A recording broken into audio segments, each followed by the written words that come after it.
Mister Minotto, Veneto campione d'Italia, trofeo delle regioni femminile, oggi una bella vittoria contro la Lombardia, insomma, che emozione è stata?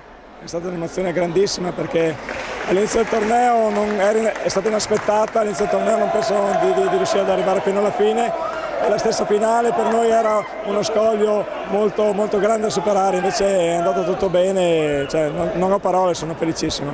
Che gruppo è stato questo? Un gruppo che è cresciuto giorno dopo giorno. Ti ripeto, siamo partiti senza grosse ambizioni e un po' alla volta ci abbiamo creduto e abbiamo fatto un'impresa che sembrava un sogno, veramente.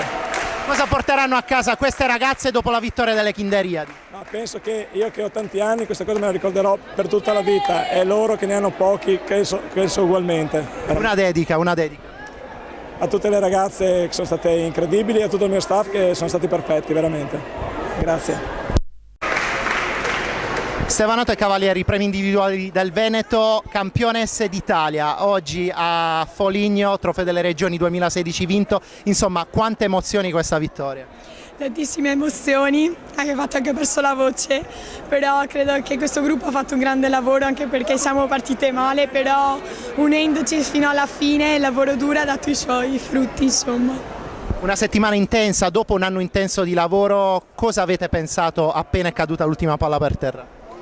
Abbiamo pensato a tutto il lavoro fatto prima e a tutte le emozioni che questo trofeo ci ha dato e abbiamo fatto squadra e abbiamo creduto fino alla fine di potercela fare. È noto che dal trofeo delle regioni sono passati tanti campioni e tante campionesse, cosa vuol dire essere migliori nel proprio ruolo con uno scudetto sul petto? Vuol dire tante cose perché è un'emozione indescrivibile per me, è una soddisfazione immensa, vuol dire che appunto tutto il lavoro fatto durante l'anno è servito a qualcosa.